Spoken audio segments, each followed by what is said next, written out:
بسم اللہ الرحمن الرحیم۔ اللہم صلی علی سیدنا و مولانا محمد و علی آل محمد کما صلیت علی ابراہیم و علی آل ابراہیم انک حمید مجید۔ اللہم بارک علی محمد و علی آل محمد کما بارکت علی ابراہیم وعلی آل ابراہیم انک حمید مجید۔ السلام علیکم ورحمۃ اللہ وبرکاتہ۔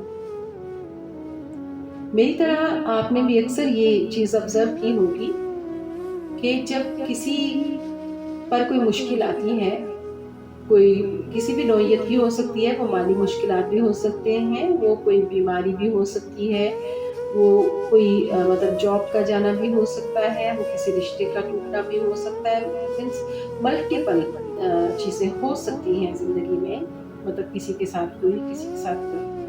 مگر ہمارے عمومی رویے یہ ہوتے ہیں کہ جب کسی کے اپنے اوپر کوئی مشکل آئے تو وہ اس کی جسٹیفیکیشن یہ وہ لوگ پیش کرتے ہیں کہ کیونکہ اللہ اپنے پسندیدہ لوگوں کو آزماتا ہے، ان کے لیے ٹیسٹ ہوتے ہیں، ان کے لیے آزمائشیں ہوتی ہیں، اس لیے ہم پہ بھی یہ مشکل آئی ہے، ٹل جائے گی۔ مگر the same ٹائم ویسی ہی کوئی سچویشن یا کوئی ویسے مشکل کسی دوسرے پر آ جائے تو پھر لوگ کہتے ہیں کہ یہ اس کا کیا دھرا اس کیا گیا ہے، وہ ہے ایسا یا ایسی، اس نے فلاں غلطی کیا، اس نے فلاں غلط کام کیا، اس وجہ سے اس پر یہ مشکل آئی ہے۔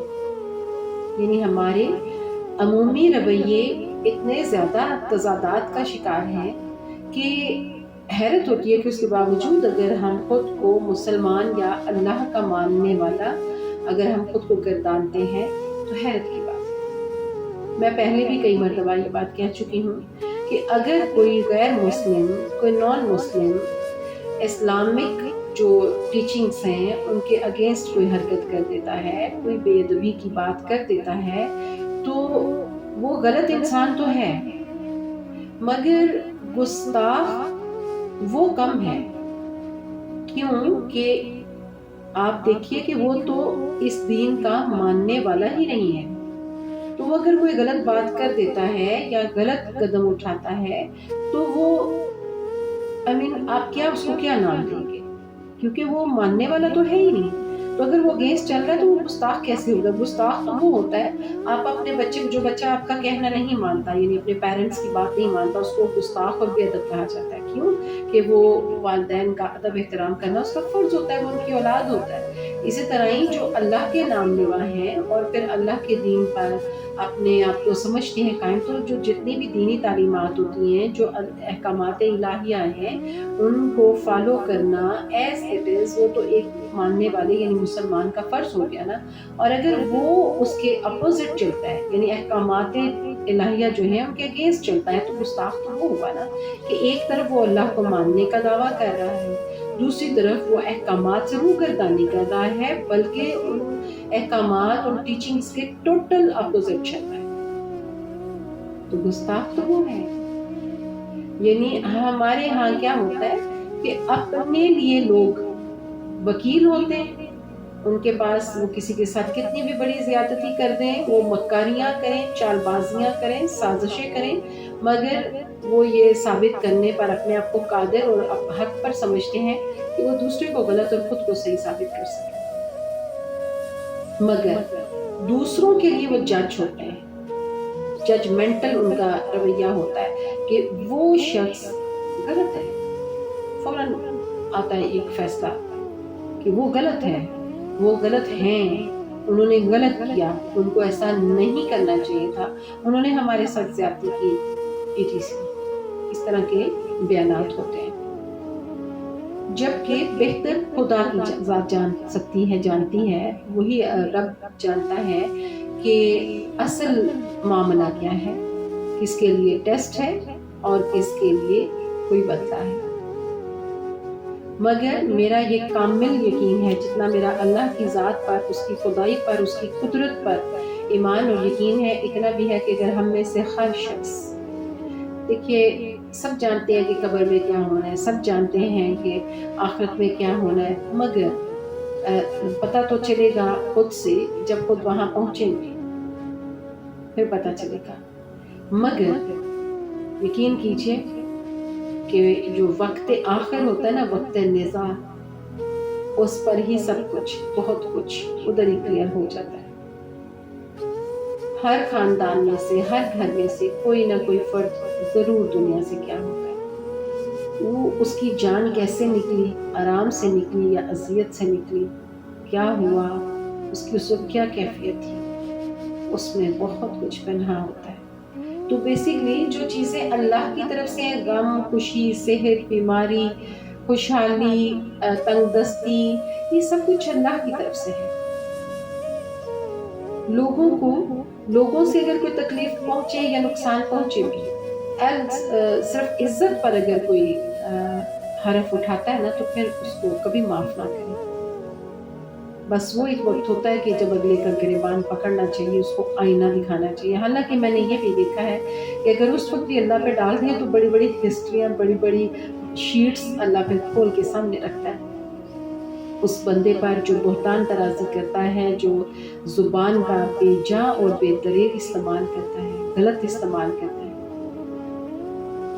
تو بہتری اسی میں ہے انسان کی کہ ہم اپنے معاملات، دوسروں کے معاملات، سب کچھ اللہ پر چھوڑیں۔ یہ جان اللہ کی ہے، اس نے دی ہے، اس نے واپس لینی ہے، تو بس اپنے معاملات ہمیں ٹھیک رکھنے کی کوشش کرنی چاہیے، اپنے حساب والی کتاب کا خیال رکھنا چاہیے کہ وہاں ہم سے دانستہ کوئی چیز غلط نہ ہو۔ اپنے نفس کو نکیل ڈال کے رکھنی چاہیے، کیونکہ اپنے آپ کو کنٹرول کرنا سب سے مشکل کام ہے، اور کبھی بھی آپ کی بات کی ویلیو تبھی ہوگی، آپ کی بات میں وزن تبھی ہوگا، آپ کی بات کو توجہ سے تبھی سنے گا، اور بات کا دل و دماغ پہ اثر بھی ہوگا جب آپ جو بات کریں آپ اس پر اپنی ذاتی زندگی میں عمل پیرا ہوں، آپ ان باتوں پہ بلیو رکھتے ہوں، وہ آپ کی پریکٹیکل لائف کا حصہ ہوں۔ پھر آپ کی بات کی ویلیو ہوتی ہے، وزن ہوتا ہے، اثر رکھتی ہے۔ دل سے جو بات نکلے وہ اثر تو رکھتی ہے۔ تو ہرگز بھی نہ اپنے لیے نہ دوسروں کے لیے غم کو برا نہ سمجھیں، اور نہ ہی ایسا سوچیں کہ غم ہے تو اس کا مطلب ہے کہ اللہ آپ سے ناراض ہو گیا۔ ایسا نہیں، ہر غم کا یہ مطلب بھی نہیں ہے کہ آپ کو اللہ پر بھروسہ نہیں ہے۔ بس غم کا آ جانا اچھا ہوتا ہے، کیوں کہ دلوں کو نرم کرتا ہے، گناہوں کو دھو ڈالتا ہے اور اللہ سے قریب تر کر دیتا ہے۔ اور یہ بھی یاد رکھیے کہ جب تک کوئی کاری ضرب نہ لگے کسی دل پر، اللہ کا قرب کہاں کی بات ہے۔ فرسٹ آف آل یہ کہ اللہ ہی چنتا ہے اپنے قرب کے لیے، بندے کی کوئی حیثیت، کوئی اوقات نہیں کہ وہ کوشش کرے یا وہ یہ سمجھے کہ میرے کوشش کرنے سے مجھے اللہ کا قرب نصیب ہوا۔ ہاں یہ ہوتا ہے، اللہ چنتا ہے، اس کے بعد وہ بندے کو پاک کرتا ہے، اپنی چوائسز کے مطابق اس کو ڈھالتا ہے، اس کی سوچ کو، اس کے عمل کو، اس کی شخصیت کو اپنی مرضی کے مطابق۔ دیکھیں نا، آپ ایک چیز لیتے ہیں، اس کے بعد پھر آپ اس کے کیونکہ مالک ہوتے ہیں، اور آپ اس کو آپ کا خیال ہوتا ہے کہ آپ بہتر سمجھتے ہیں اس کو کہاں رکھنا ہے، کیسے رکھنا ہے، اس کی کیسے زیادہ اچھی دکھ سکتی ہے، کیا ہو سکتا ہے، اس کے لیے بہتری کیا ہے، مطلب اس طرح کی بے شمار چیزیں۔ تو اسی طرح ہی اللہ چنتا ہے، اور اس کے بعد پھر وہ چنتے ہوئے نہیں یہ دیکھتا کہ وہ ولیوں کو تو نہیں اس نے چننا ہوتا، وہ چنتا ہے تو بندے ولی بنا کرتے ہیں اس کے۔ تو پہلے وہ چنتا ہے، پھر وہ پاک صاف کرتا ہے، چمکاتا ہے، ٹھیک ہے۔ کبھی یہ سلیکشن ڈائریکٹ ہوتی ہے، کبھی یہ محبت کے راستے سے آقا کریم صلی اللہ علیہ وآلہ وسلم اور ان کے پورے گھرانے کے توفیل سے ادھر سے ہوتے ہوئے آتے ہیں، اور بس پھر نوازنا تو اس کا کام ہوتا ہے، مقام دینا، عزتیں دینا، مرتبے دینا اس کا کام ہوتا ہے۔ اور حاسدین بے شک کہتے رہیں کہ یہ پتہ نہیں اپنے آپ کو کیا سمجھتا بندہ، یہ کیا سمجھتی ہے، یہ کیا، یا یہ کہ یہ اپنے آپ کو بہت کچھ سمجھتا ہے. کوئی کچھ نہیں سمجھتا، کیونکہ کوئی کچھ ایسا کچھ ہے ہی نہیں. کھیل تو سارا اس کا مالک کا ہے، جس کو جہاں چاہے رکھے، جس کو چاہے قریب فرما دے، جس کو چاہے دھتکار دور کر دے.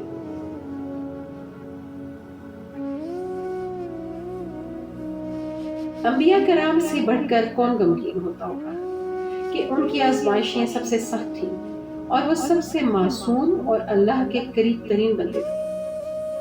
اللہ پر بھروسہ رکھنے والے غمگین بھی ہو سکتے ہیں. مجھے بتائیں، ایک لمحے کے لیے سوچیں ذرا، تھوڑی توجہ اپنی انبیاء کرام علیہ السلام کے بعد ذرا کربلا کے میدان پہ تو ایک نظر ماریں. وہاں کے مصائب، وہاں کی آزمائشیں، وہاں کے حالات پہ ذرا توجہ فرمائیں. کسی کی ہے حیثیت اوقات اس کے قریب بھی سہنے کی، کسی میں ہمت طاقت ہو؟ وہ ہستیاں کون تھیں؟ ان کا حسب نسب کیا تھا؟ ان کی آزمائشیں کیا تھیں؟ مگر وہ آزمائشیں نہیں تھی. بیسکلی وہ تو ایک اعلیٰ و ارفع ترین مثال باقی کے فالورز، پیچھے آنے والوں کے لیے اللہ پاک نے قائم کرنی تھی.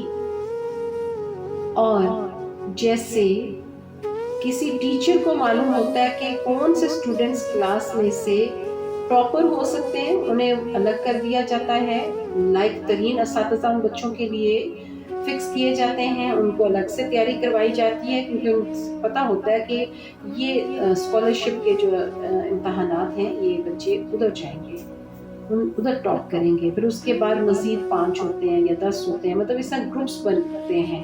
اور جو بالکل ہی ہوتے ہیں نااہل، ان کو عام ٹھیک ہے کلاس میں روٹین میں. اور یہ بھی دیکھیں کہ جتنے لائق اسٹوڈنٹس ہوتے ہیں اتنے سخت ان کے لیے اسٹرکٹ رولز ہوتے ہیں. وہ چھٹی نہیں کر سکتے، ٹیچرس کی طرف سے کوئی پرمیشن نہیں ہوتی ان کے لیے چھٹی کرنے کی.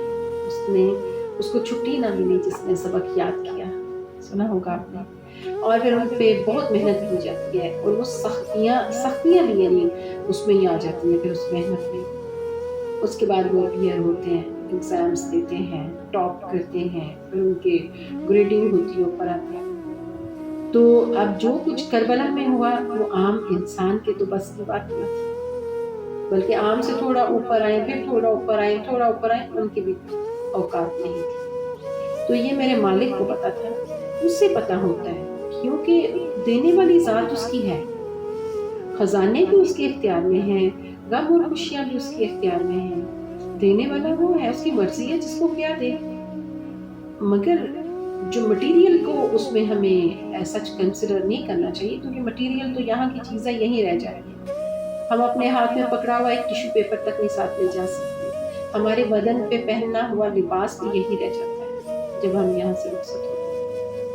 ہر چیز جو میری ہوتی ہے، کچھ بھی نہیں. نہ کر بندیا میری نہ اے تیری نہ اے میری، 4 دناں دا میلا دنیا پھر مٹی دی ڈھیر. بابا جی بلے شاہ نے یہ چند لفظوں میں سم اپ کر دیا سارا جو زندگی کا کھیل ہے. تو اللہ نے دلوں پہ چوٹیں لگتی ہیں ان سے جن کو بندہ اپنا سمجھ رہا ہوتا ہے، اپنے سمجھ رہا ہوتا ہے، اپنے پیارے، اپنی محبتیں، اپنے یہ اپنے وہی اپنے چوٹ لگاتے ہیں. اور جب چوٹ لگتی ہے تو پھر بندہ پلٹ کے، جیسے چھوٹا بچہ ماں کے پاس جاتا ہے گرنے کے بعد یا چوٹ لگنے کے بعد، اسی طرح ہی انسان پھر باقی انسانوں کے ہاتھوں دکھی ہونے کے بعد اللہ کی طرف لوٹتا ہے. پھر اللہ اس سے کہتا ہے، فرماتا ہے، اب بتا کون ہے تیرا میرے سوا. پھر اس کو خود سے قریب کر لیتا ہے، پھر نوازتا جاتا ہے، قربتیں بڑھتی ہیں. تو اس لیے غم کو برا نہ سمجھیں، نہ اپنے لیے نہ دوسرے کے لیے، وہ تو سنوارنے آتا ہے. اب دیکھیں، سونا آگ میں تپ کر جل کر کندن بن جاتا ہے. یہ انسان کو سنوارنے اور نکھارنے کے لیے غم آتے ہیں، تکلیفیں آتی ہیں. انہیں خوش دلی سے قبول کریں، جیسے خوشیوں کو، خوشحالیوں کو قبول کرتے ہیں. جیسے وہ اللہ کی طرف سے ہیں، یہ بھی اللہ کی طرف سے ہیں. بس اللہ سے مدد مانگیں، ثابت قدمی کے لیے کہ یا اللہ اگر تو نے ہمیں اس آزمائش یا اس مشکل کے قابل سمجھا ہے تو ہمیں ثابت قدمی عطا فرمانا تاکہ ہم تیرے اس امتحان پہ پورے اتریں، ہمیں کامیابی نصیب ہو۔ نہ مایوس ہونا ہے، نہ گھبرانا ہے، نہ ہمت ہارنا ہے، بلکہ at the end of the day تو انسان جب اشرف المخلوقات والے درجے پہ رہ کر سارے حالات و واقعات کو، سارے چیلنجز کو جب کر لیتا ہے، اس میں سے یعنی اپنے آپ کو نکال لیتا ہے باعزت طریقے سے، اچھے طریقے سے، اس کا وجود روشنیوں کا منبع ہو جاتا ہے، جس سے امید کی کرنیں پھوٹتی ہیں، جس سے ہر ملنے والا شخص محسوس کرتا ہے۔ اور اگر آپ کو ایسے لوگ کہیں نظر آئیں، اتفاق سے کہیں مل جائیں، تو ان کے قریب ہو جائیں، انہیں اپنے قریب کر لیں، تاکہ آپ کو اللہ اور اللہ کے پیاروں اور سب سے بڑھ کر اللہ کے محبوب صلی اللہ علیہ وآلہ وسلم کا قرب نصیب ہو سکے۔ وما علینا الا البلاغ المبین۔ السلام علیکم۔